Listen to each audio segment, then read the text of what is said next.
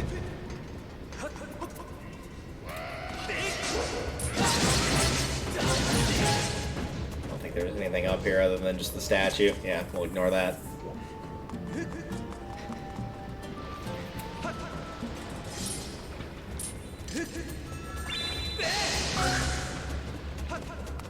You're not even worth getting squished by a boulder for.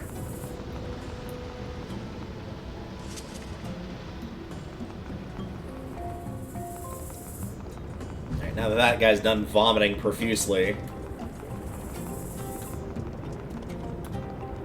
Oh, there they are. I was like, I could have sworn that there were some bats around here that have caused problems before. I don't think I've ever fallen off of this section, mind you, but I did at the very least have to stop and kill them. Come on down.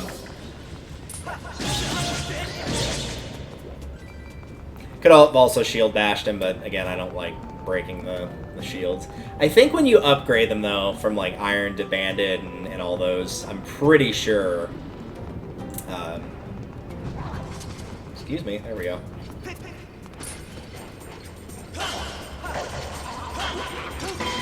That it repairs all the damage as well. But if not, you can also just straight up ask him to do that, so... I assume this was hearts at one point in time.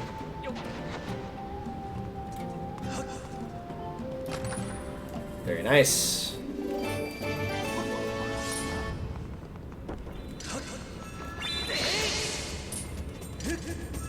I might still be able to reach him. Yeah! It's so easy to just naturally think that you're like, oh, right, this is just like default Goddess Sword. It's going to have absolutely no range whatsoever. Because under normal circumstances, yes, that is absolutely correct. It would not.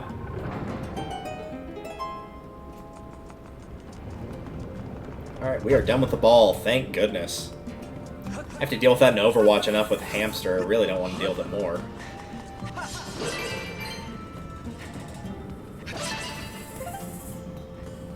I think we're good on Slingshot. Of course, now that we've got a different thing that's being used as a consumable, we'll probably end up seeing more unnecessary bombs than we will Slingshot ammo.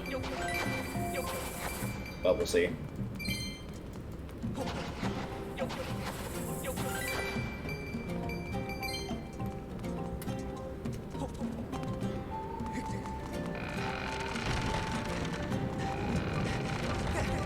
No thanks, I'll just let those roll on by.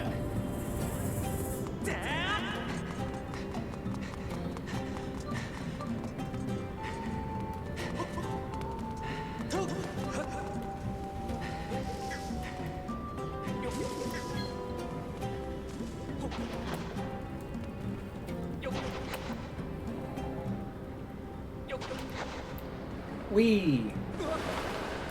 It's not what we're playing this on, because it's gotten an HD remaster.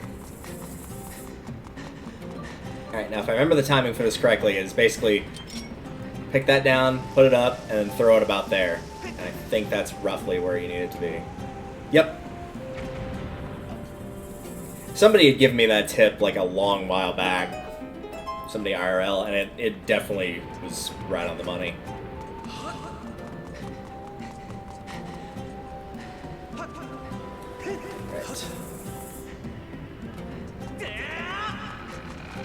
Feel free to drop all those.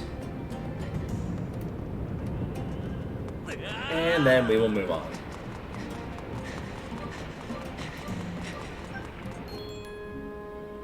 I love the aesthetics of like having the East Asian dragons in this section. I mean, of course, most of it's dilapidated because it's in a volcano now, but what's still left of it is really cool.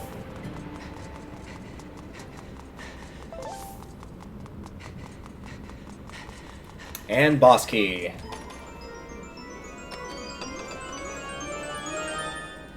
Even though they all have different names, they're not called boss key at all. It's like ancient rune carvings or dragon sculpture or whatever it is. Okay, let's play some Indiana Jones / Crash Bandicoot. We did it. You get more than enough time to do that, so...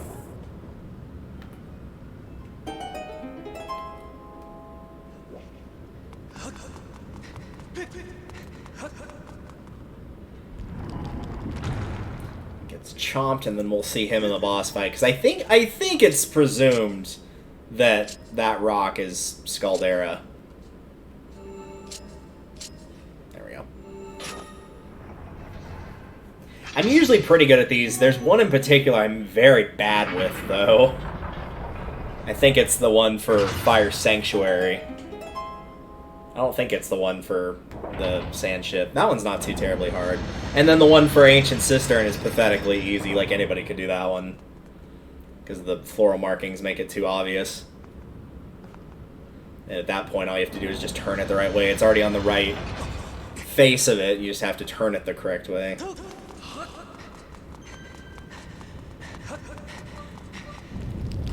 Yep, there goes that rock again. I don't know if it's technically a monster at this point. I don't know if, like, Girahim influences it to become a monster, or if it actually is already technically Scaldera. It just looks like a rock.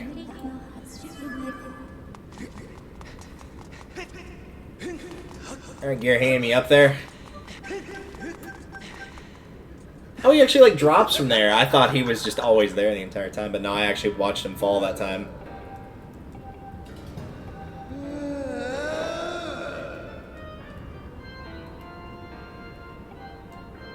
I love that. It's a character flaw of mine. Well, I'm glad you can admit it. I appreciate that.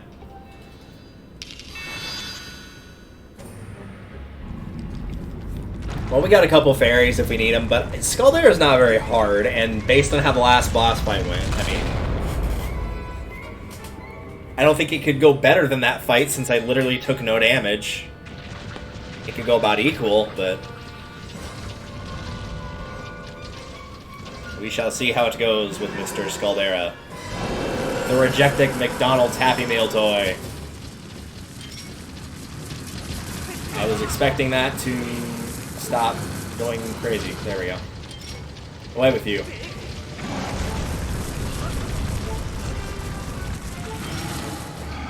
Enjoy.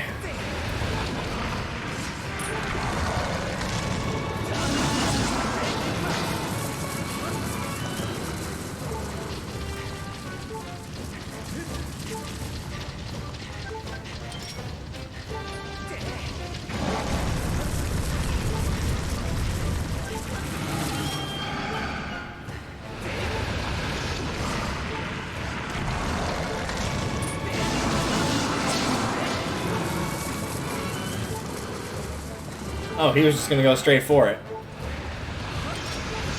Oh, I'm dead. No, maybe not.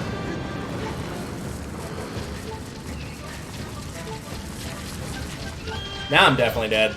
Just can't move. Oh no, never mind, he didn't get me. I'm kind of surprised by that. Roll on down. No, I did want to throw that, thanks.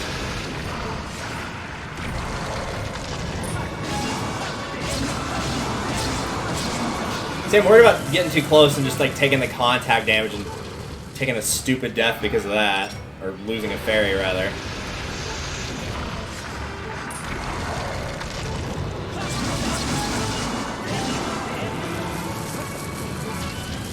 Just let him hit those and come back down to me.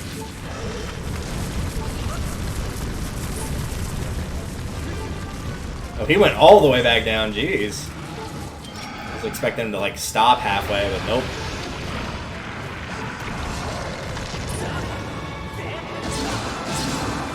He's probably got one more hit left in him, and then I think he's done, or one more round, rather. Might take a few more slashes, but I think largely he's about done, dusted, and toast.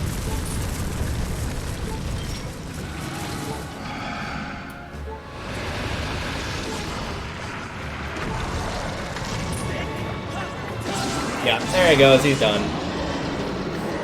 Got down to 1 heart right at the start of the fight, and he still couldn't get me. Well, Scaldero's not hard. For me, he's probably the easiest boss in the game. I just wasn't careful with that throw at the beginning, but even then, it didn't matter.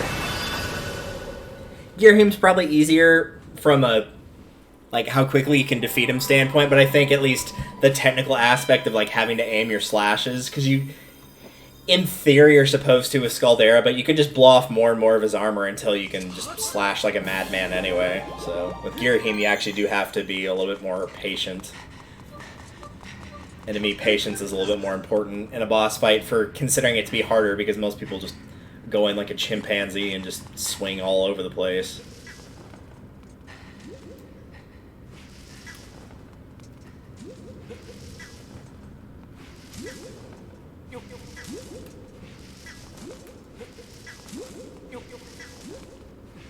Alright.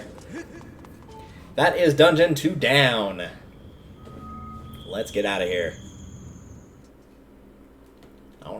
As much as I would love to let Link be happy to see Zelda again, at least he knows that she's alive and okay. Don't want to hear Impa bitching at me because I was too slow.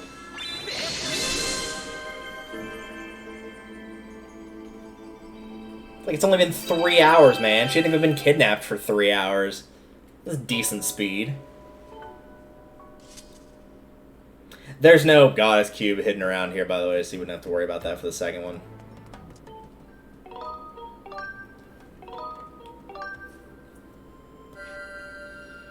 We are free to fly. I don't really think there's anything too terribly important at the Elden Volcano area right now. You could go do the Thrill Digger minigame if you really wanted to, but I'm not the biggest fan. 1071. Yeah, let's go ahead and grab both of those.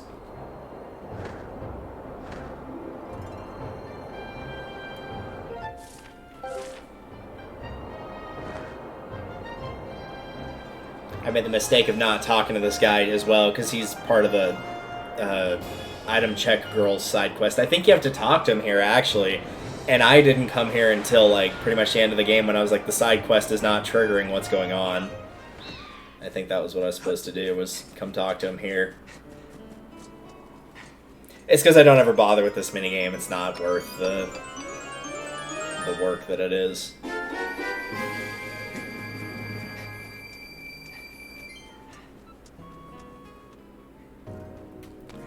Chat with him.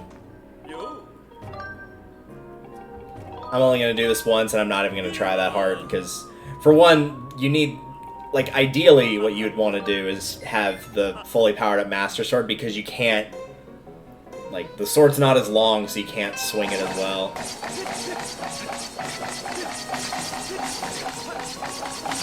There, that's all I got. Sorry. Sorry I couldn't do better, but, it's not very easy with the... Okay, well, apparently he thought it was really good. Alright, thanks. Yeah, the key is less about precision. It's more just keeping the bamboo in place. That was why when it started going to one side, I started swinging from the other. That's why you want to do that. Because otherwise it'll just go too far to the left or the right, and then it'll fall off, and you won't be able to get as much out of it.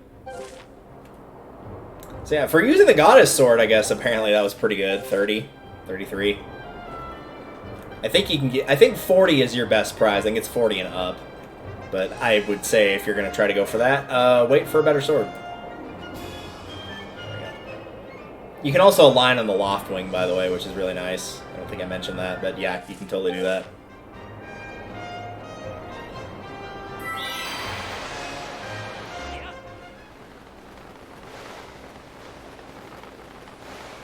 I got the sneaking suspicion this is a gold rupee, but that's alright.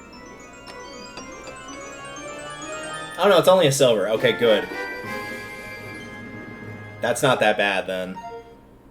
Oh, and it's 1,400, not 1,500. Whoops. So I lost about 70 of that. I thought I was at 1,500, and I was like, oh, perfect. That would leave me with, like, 30 extra spots left over. That's what I get for not bothering to check. Because I knew it was the 900 plus the 3, which is 12. I couldn't remember if it was what the upgrade for Beatrice was. I think I had even said it correctly. I think I said it went from 300 to 500, so I should have known that's what it was, but oh well. That one's way over there anyway, so we will ignore that. That's over by Linearu, so I might go ahead and open up Linearu before I even go there.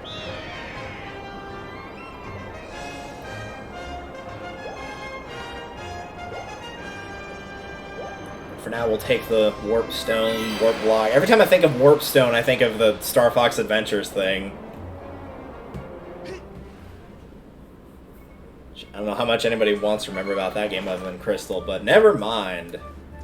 There is one here, but it's the one that is, you need the Water Dragon scale for, so we can't do anything about that.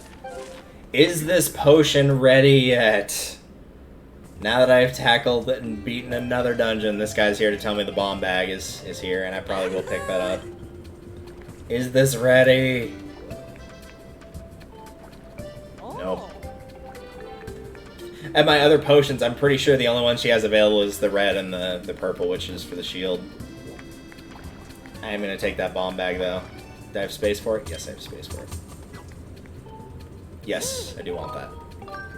Thanks. That one I'm not willing to wait on, because 10's not enough for me. Still got a space left.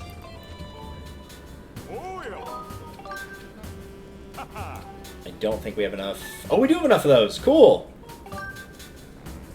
Any chance the final upgrade doesn't require those, and I can just do it again right now? Didn't think so.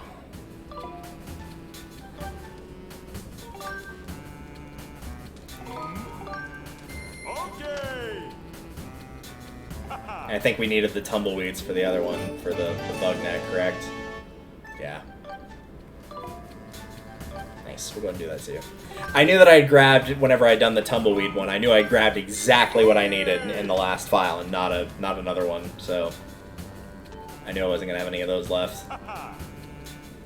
If I were, it would have just been like a drop from either a chest or from... You've been coming by pretty regularly.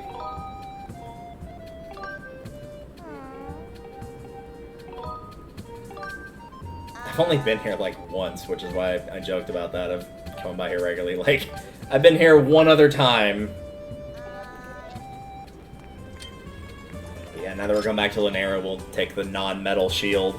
It probably won't matter since, like, I believe if you shield block it correctly, it doesn't matter if it's weak to it or not. I think it works regardless, but I'm not 100% sure about that. Alright, so we could get the bug medal, we could get the life medal, we could get the adventure pouch.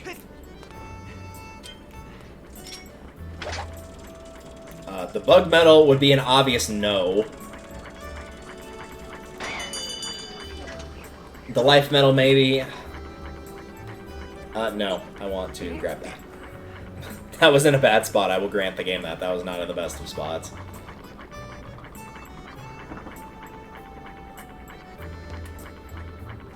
Because the Gust Bellows is the item for Linearu the first time you go in there. So, like, the adventure pouch isn't as necessary.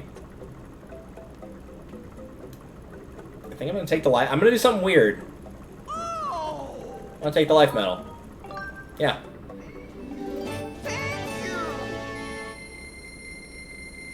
So I'll make the piece of heart appear for 1,600, which obviously we can't afford right now. Can't even hold that many. But, oh well. I could buy a potion, but I feel like with the two fairies, we're probably fine. You know what? Well, I was going to say the stamina potion, and then I remembered we can't buy that anyway. So, let's go ahead and unlock Linearu.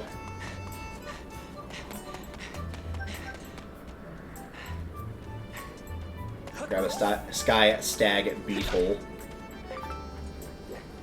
It's like, I know it says it refills the blue rupees in your cupboard at times, but I almost feel like it's better to just go for the ones in the trees, because you're either getting 10 in a Sky Stag Beetle or 15, so it's... And usually you're going to be out here more often than you would in your room. By the way, we saved Kukiel, so you don't need to freak out anymore, Fledge. Pipit. I don't know why I keep getting those two confused. I've never had that problem before.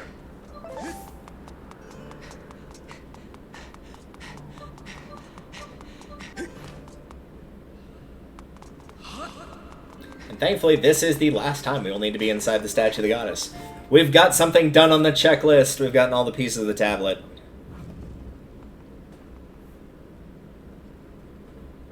Which, granted, isn't that hard, but, you know, still. In one play session, the fact we made it to Lanayru from start, like, it's easy to forget how long it takes to do each of these individual things and whatnot, but the fact that we got to Lanayru is actually pretty dang good, I would say. Because it's easy to break the game down into pieces of, like, there's the 3 pieces where you get the tablet, and so you do, the 3 tablet sections, which is the first time you go to the areas. The second time you go to the areas is for the flames, and then the third time you go is for the Song of the Hero. But the Song of the Hero takes significantly less time for, at the very least, one of those 3 parts. Probably all 3, technically, by comparison to the other visits. That it's probably not an even 1/3. I'd say it's probably like... It's probably like 35, 40... Yeah, I'd say it's like 35, 40, 25 for the visits, overall. I don't really care for hunting down... I will agree with whenever Chugga Conrad did it. Getting the different pieces of the Song of the Hero does feel like padding, and I'm not the biggest fan. I like that they give you new challenges and whatnot, but it did feel like they may not have needed a 3rd visit for that. I could have gone and got that Goddess Cube, I guess. But, oh well. We're already down here, so... It's not anything that can't wait, so... We arrived in Lanayru. Good. Before we do anything else... Speaking of Goddess Cubes... Oh, there's some cicadas on the wall. I might grab those. I think those are for the Guardian Potions. I don't remember.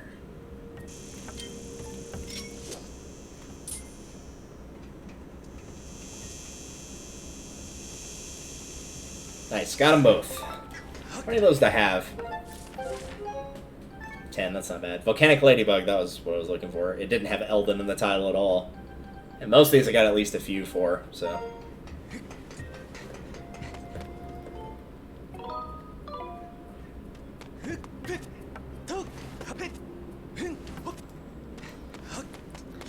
I spy bats! And not a monster claw to be seen. Oh well. One day.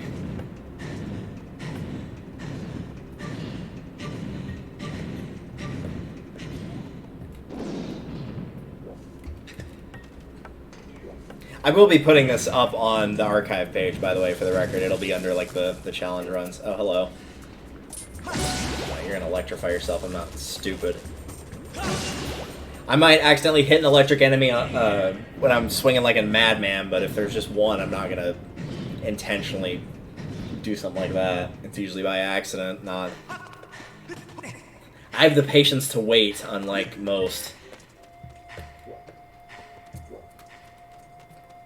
Yep, that's a time shift stone. I'm sure Fi will come out and mention it. Oh no, she actually left this alone. Cool. I do like that they mentioned when they're like, yeah, you can ignore most of Fi's tutorials of like, we didn't realize people were gonna get upset or annoyed by those tutorials. I'm like, the first playthrough of a game, probably not, but after that, yeah. To me, that should always be something you can toggle or not toggle.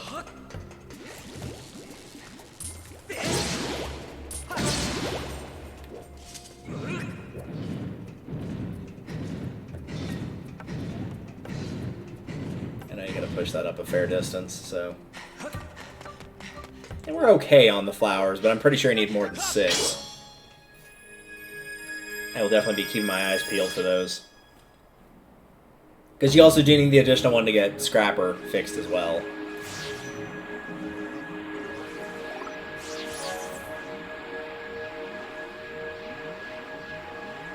Also, look forward... Yeah, I can already see one spawn there. Look forward to me getting the time shifting back and forth wrong, because there's a lot of times where I'm thinking, like, what we're in right now, like, this is future, and that is either past or present, and it's like, no, the dystopian-looking one is the present one, this is the past, so this is what it used to look like. Yeah, I don't want to go in here. I want to go into the other one first. I think it's just like a 5 rupee chest. It's not much, but I do want it, so... We blew a lot on getting that heart medal for heart number 10, I think that is. Yeah, that's 10.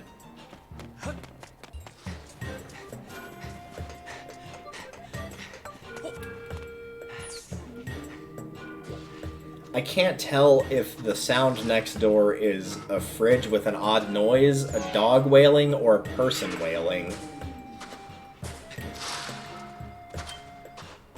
Oh, there it is. I was like, I didn't remember you had to blow up a chest for it. Nope, sure enough.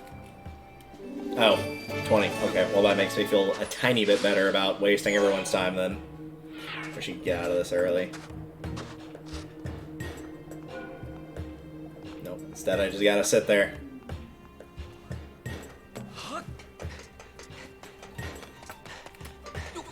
And that also could technically be like a construction noise, I guess. It kind of sounds like what the noise like a saw blade cutting wood would sound like if it was really far away. If that makes any sense.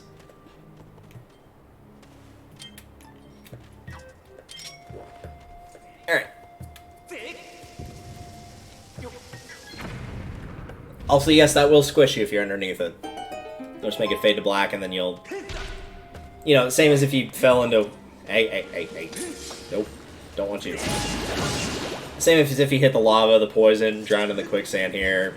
You know, whatever the case may be.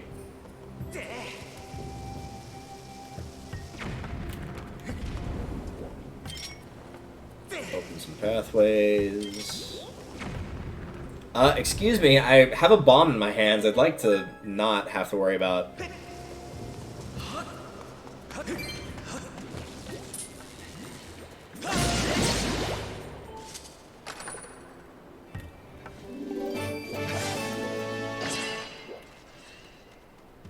I was about to say, I'm pretty sure there's some ants around here somewhere. And I'm pretty sure you do need the ants for, Guardian Potion. I think it's the ants, the fireflies, and I don't remember what the last one is. It's probably like the grasshoppers or something like that. Oh, hi! That makes me feel better. At least I didn't just send a monster claw to its doom where I couldn't reach it. Alright, now let's get this last one taken care of. I'm doing the typical LP thing, but that's because there are people talking in front of my window, and so I'm trying to make them get muffled behind actual things that matter, like myself, because I matter. That's the biggest lie I've ever told on this channel. Anyway!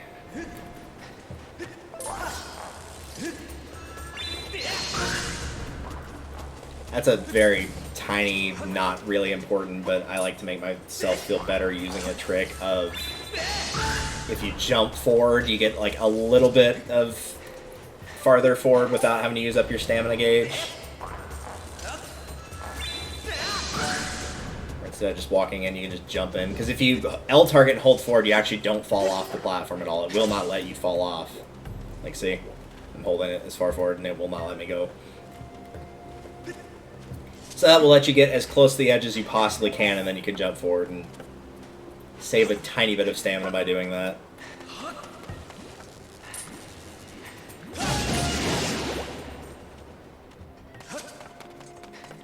Alright, we got bats. We got bats, we got bombs. We got quicksand. I know it's called sink sand, it's basically the same thing. Also, that's not how non-Newtonian fluids work, but, you know, for the sake of video games, we'll let it slide. Speaking of sliding, could we get that out of here before it explodes and kills me? Thanks.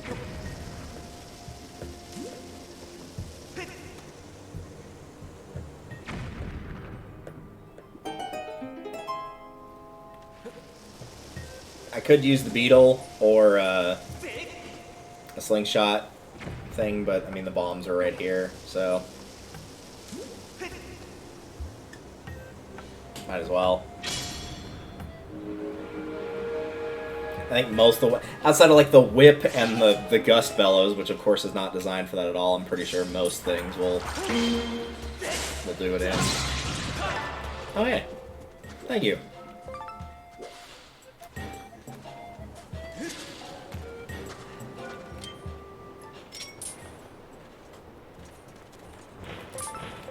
Usually bad about not grabbing those bugs in particular for some reason.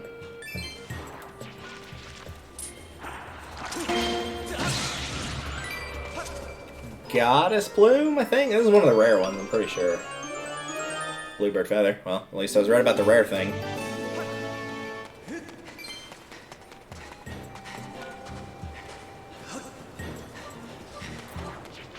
Oh, hi. Going around looking for the flowers. So it was not those flowers I was referring to. It was this one.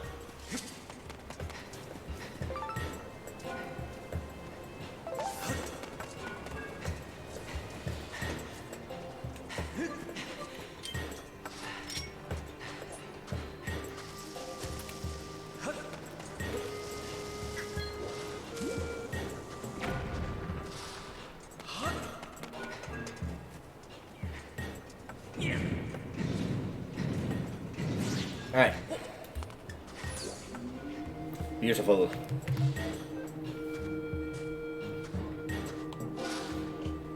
I keep trying to get to the mouse on this laptop, and then I remember, like, oh, it's not plugged in, genius.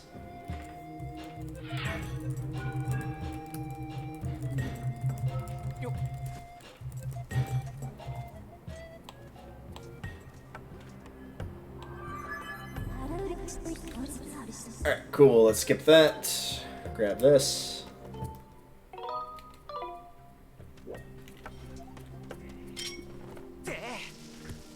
Right on target.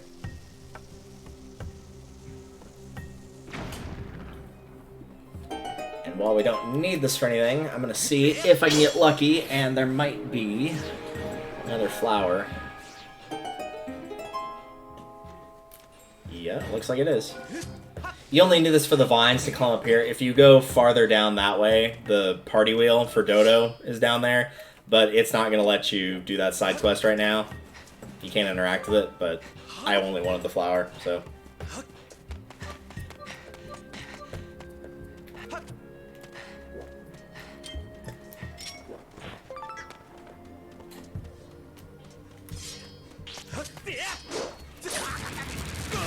Alright, that works. Get out of here.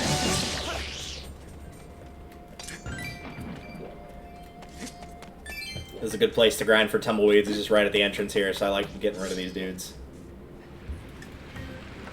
So thankfully, they don't respawn unless you like leave and re-enter the area. And I do need them out of the way.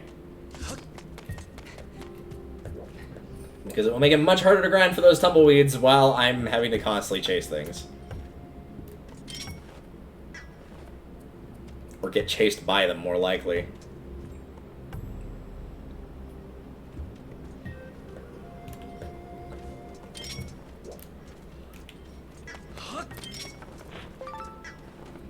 I think you need like 16 of these to do everything you need to.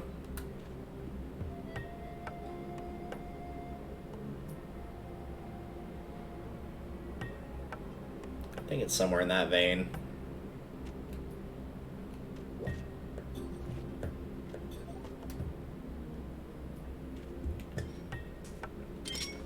There we go. Just keep on picking them up.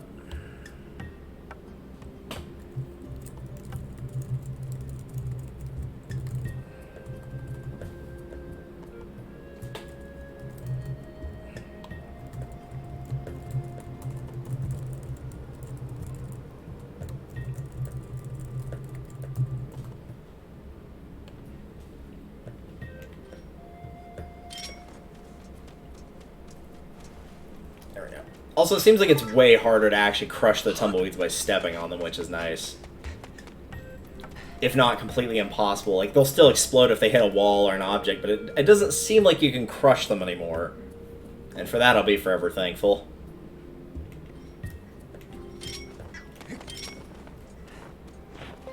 I know that chest up there has got a tumbleweed as well, so I'll probably just go for 15, so we're a third of the way there. This one's not too bad of a grinding one. This one's like you just kind of wait, and then they'll just pop up, as opposed to, in theory, with like the bokoblins, where you could just be stuck waiting for them to drop it. In terms of like you could kill 50 of them and not seeing a single one. This one you just wait for about 30 seconds and one of them will show up.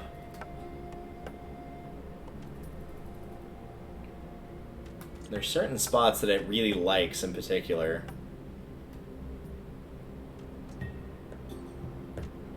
There we go. I was like, I don't want to get too close to a wall though, because then I'm just gonna... It's just gonna like appear in my vision and I won't have time to react and I'll just hit a wall and it'll go away.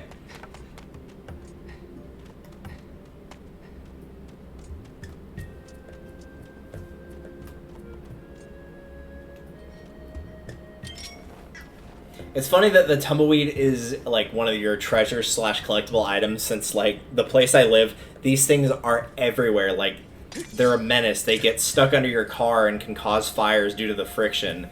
They'll get stuck on fences and almost knock the fence down or make the fence impossible to see.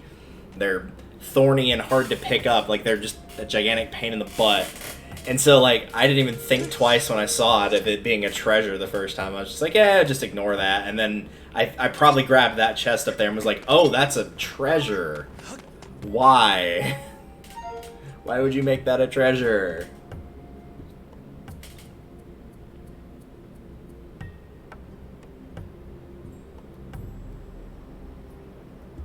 To be fair, I don't know if I would consider a bird feather a treasure either, so...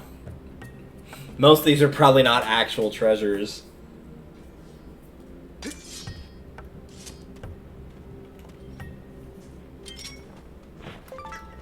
It seems like it likes about here. We'll try about here and see what happens. I don't think it matters if you move around in terms of like whether you're stationary and waiting or moving or not. I think there's just certain spots it likes more than others. Plus, to give Link a chance to relax, get a nice good stretch in. We've been running him ragged for the last 3 hours and 15 minutes. We should probably let him have a little bit of a break here. Leave him to collect a couple more tumbleweeds. Like, this is a boring part, but just realize that if you collect what you need right now, you don't have to do it for the rest of the game. You can literally just not worry about it for the rest of the game. And if you are planning doing a hero mode run through, if you pick up even more, then you don't have to worry about it, period. I didn't do that on that file because I kind of wanted it to be like... Could mention good grinding spots and show some grinding, but not for every single object in the game. It's mainly going to be those that are going to be the problem, I already know. I already used 2 of those, but it's going to be those. I'll have to get a few bird feathers, but once I get the upgrade to the bug net, I guess it is technically a bird net too. And then it's not going to be as big of an issue. The upgraded net helps a lot. It's probably one of the better upgrades, but all of them are really good. Scatter shot's phenomenal. It pretty much ensures your slingshot's going to make most of the time. I mean, I whiffed a couple shots when I was in Fire Temple, but it pretty much guarantees your shots. The upgrades for all the bomb bags, quivers, those are all nice. Same for the shields. It's good for the beetle of getting the upgraded flight time and being able to speed up. It's good for the bow and arrow because it makes it where you can see it more effectively where it's going. Truthfully, I'm kind of surprised that the gust bells and the whip didn't have an upgrade. Of like, oh hey, this can reach farther or something like that. It can extend farther out.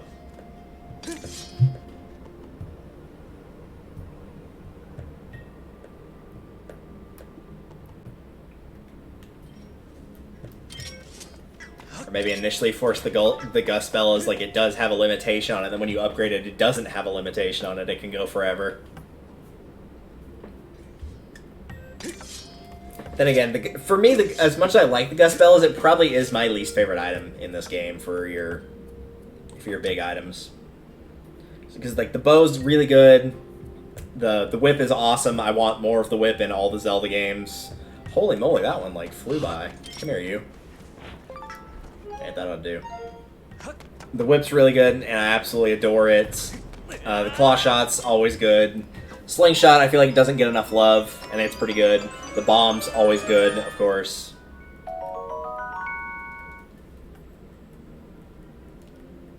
Can I get off the screen, please? Yeah, no, you can catch him with the bug net. Already been doing that. Anyway. Beetle, phenomenal item, and then of course the bug net's always a good choice. It's like all the classic ones are classic for a reason, and then like of the new ones or the ones that aren't used as frequently, to me the Gust Bells is the weakest. But speaking of upgrading items, we should get to doing so.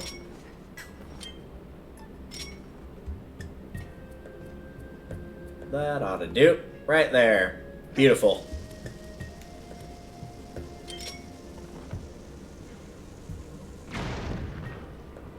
There's two.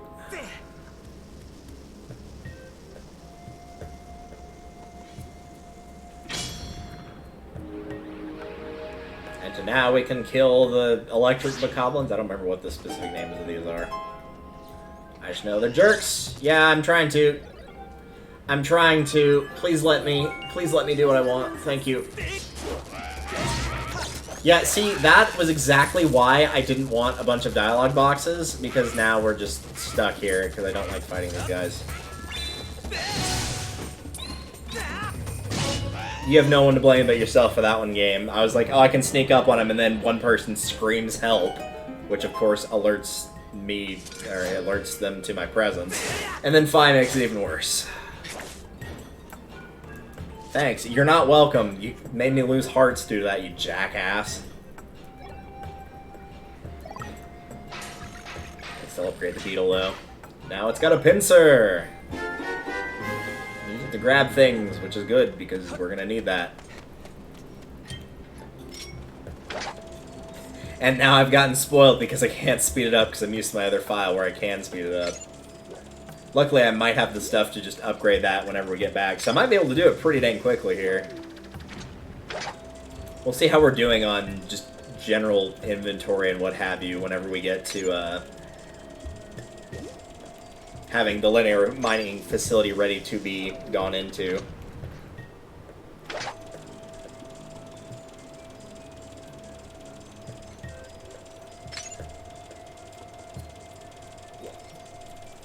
This is one of the few desert areas in games I don't feel like it's a little bit of a chore to go through, but it's not near as bad as some other places where it is absolutely a chore.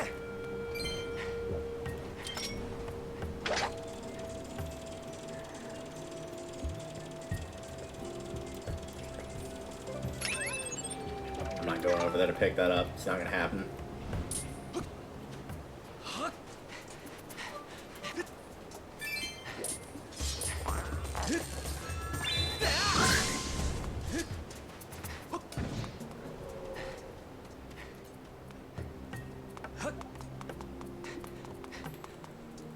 I think this. Oh no, I guess not. I was gonna say I'm willing to bet this was probably just hearts, and so therefore there's nothing here. I guess there's a little bit. All right. Nope, it's not this one. It's a different one. We might be able to pull this off.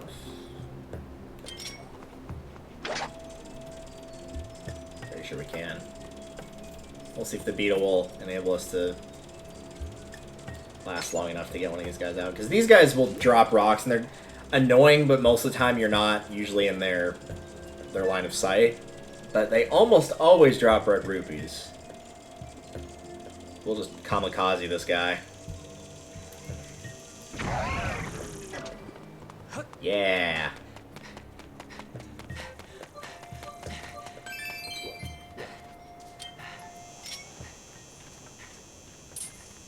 I'm normally not too terribly interested in the cicadas, because I usually don't care about the bugs that much, other than just being like, hey, I've got one of each on the the quest screen so we know what they are. But if I end up deciding, like, hey, I do want to go for more potions than I typically do, then I'm probably going to end up wanting those, because that's how you make them better.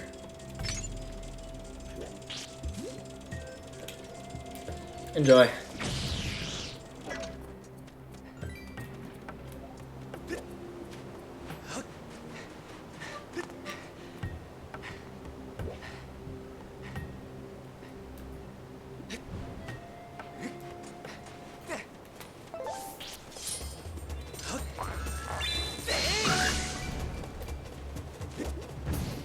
I believe, yeah, I was going to say, I think it's just ants over here.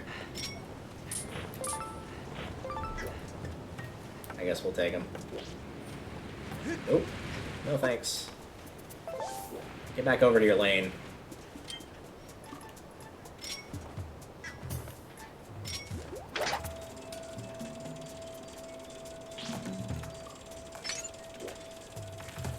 That's gonna be too far away, I can already tell. You have to wait now.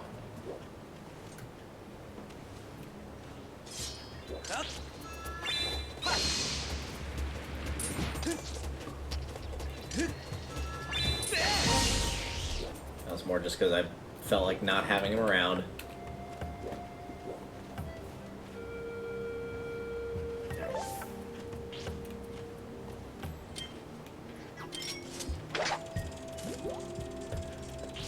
If he stays about there, that might be better.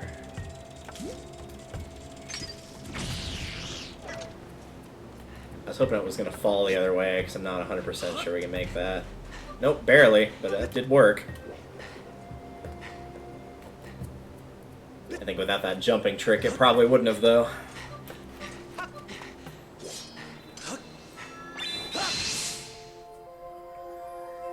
We've gotten like at least 3 or 4 of these now, I'm pretty sure. There's going to be a bunch of these when we actually decide to go back up.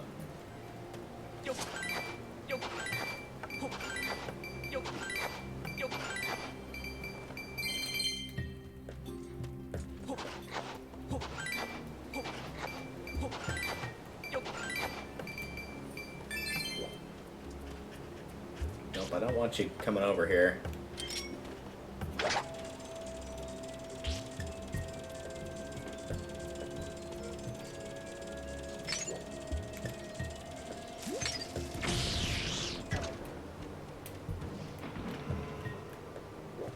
This is the only part of the area that like really feels a little bit more like a chore than it should. Even going for the power stations to get to the mining facility or getting it to where you can reach it isn't this bad. Especially since it almost feels like you're doing the same thing twice when you do this section that's right here. You're like, didn't I just do this? Why do I need to do it again? I'm going to waste the time to go back and push the minecarts down, though, because I really don't want to have to do that a second time. And I know I could just, like, if I really needed to, I could just leave and re-enter the area, but it's worth the minute it takes to not have to spend 2 to do that later, potentially. Alright, that's taken care of. Already at half health, jeez. Now I'm kind of glad I took the heart medal.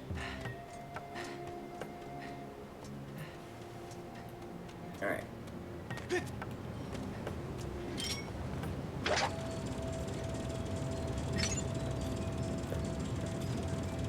What's up, nerd?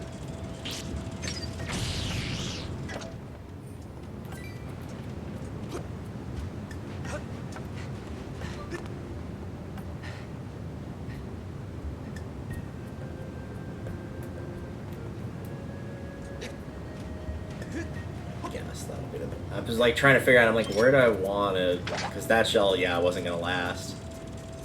It was hard to figure out where I was planning on going with this next one, but I think this guy's going to be the best option.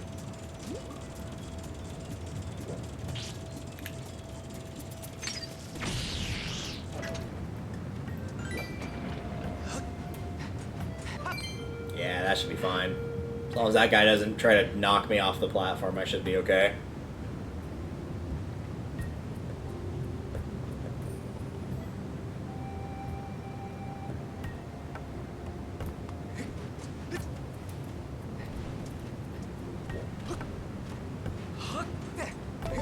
let's get out of here. Those were probably hearts once upon a time.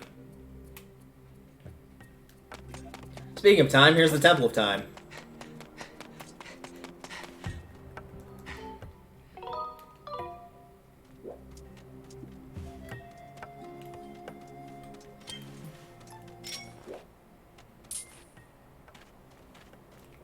Think I'd be able to get him. That's fine.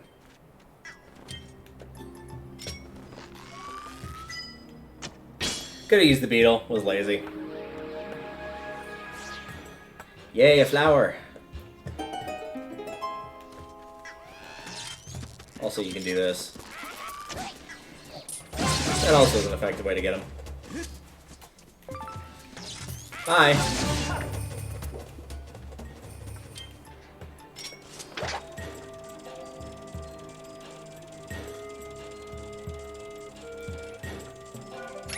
How are we doing on those? 11? That's not bad. I think that's more than what we'll need. I think you need like around 8, 9, 8 to upgrade everything. Yeah, 8 to upgrade everything, and then 9 for the additional one to get Scrapper back to life.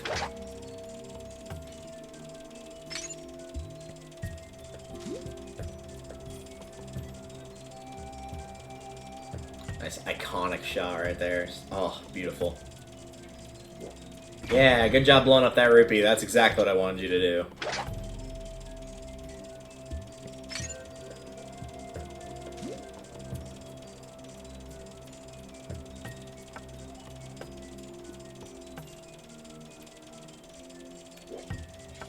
There we go, that's more like it.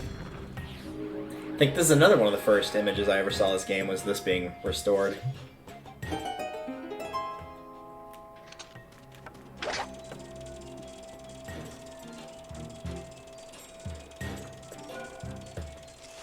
Nope, no thanks. Not interested.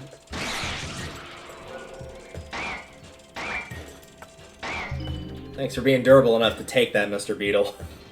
I figured I was gonna have to send it in there again, but nope. All clear. There's a couple stray green rupees, but screw it. It's not worth wasting 5 minutes for 3 rupees. Find those elsewhere.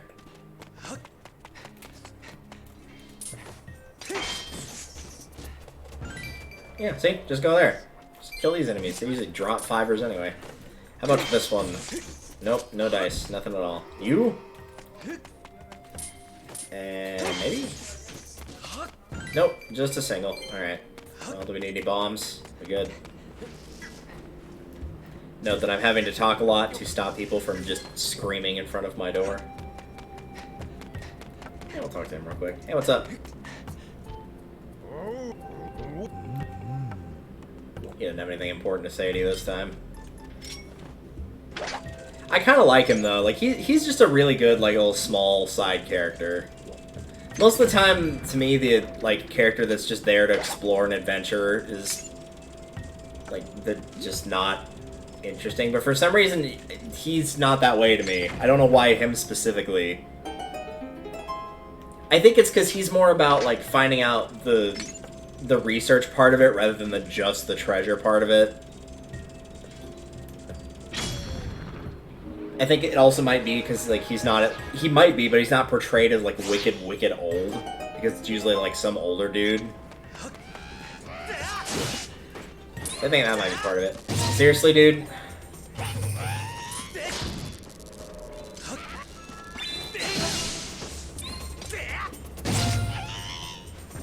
There, you dumbass.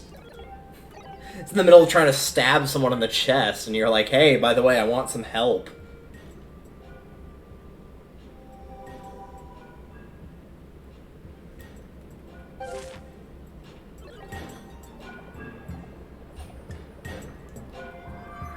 Alright. Is there a flower around here? I don't think this one usually spawns one, which is fine.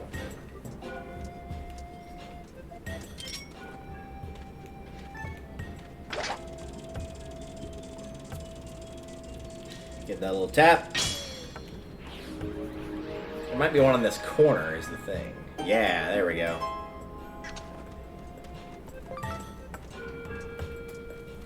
That poor little robot, he was just barely outside of being able to still be alive. Easier to hit that with a horizontal than it is a vertical. Another one off to the heavens.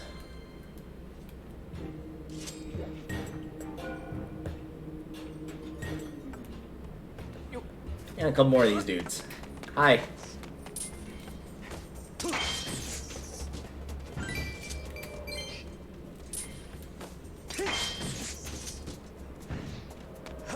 I'll just send you back to the start. I feel like we're good on flowers, so I'm not going to waste another time looking for another one there. We'll just keep going.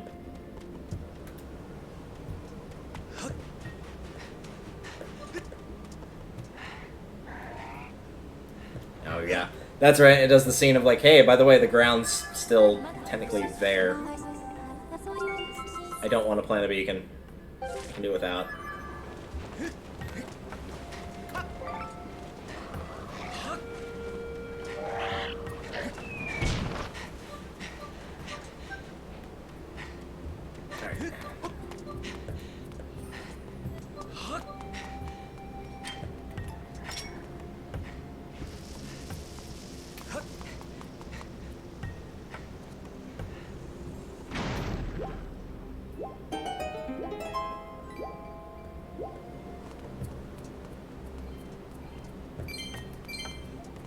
Yeah, don't forget this one. Last time I forgot this one like an idiot. But we are actually going to save right here. This will be a good stop for me to... This will be a good stop for me to spot for the night. Let's try that again. This will be a good place for me to stop for the evening, as it is getting simulated. But we did pretty good progress here. We got half our hearts already, which is crazy to think about. Which I know is like... That's only 4, and one of those is just the metal. But still... Did that, got a pretty good chunk of the way through this. Tablet's all done, got a couple of these items, pretty good on Adventure Pouch. We've made pretty good progress thus far, so I can safely say I'm satisfied with the progress. So if I feel like playing this either tomorrow or on Tuesday, I will let you guys know. You can always check the Discord for that if you are not followed me on here, of course. And by doing so, then... you'll be able to see the updates there. Also got the link to my Twitter down there. I'll tweet when I go live as well as my normal YouTube channel, and then the archive channel where I keep all the past streams, which I'll probably update that tonight to get this and also the ones of Paper Mario that I have not yet put up there and put that into a playlist. This will likely go into like the quote-unquote challenge runs for Zelda, so that's me doing like the 3 heart runs or the speed runs or anything like that. This will probably go in there since it is hero mode. But for now, thank you all for watching, and let's find a raid target, shall we? Let's see what everybody is playing.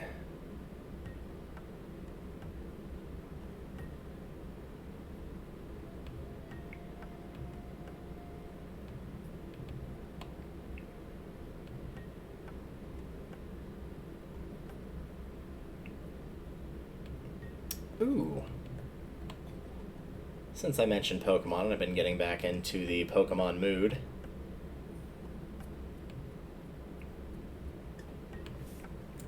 We shall raid them. Thank you all for watching. I hope to see you more for Skyward Sword HD. And for now, I'm going to go get some food, because my stomach is not happy. It is a rumbling. So, till then, guys, take care, and I'll see you next time. Later.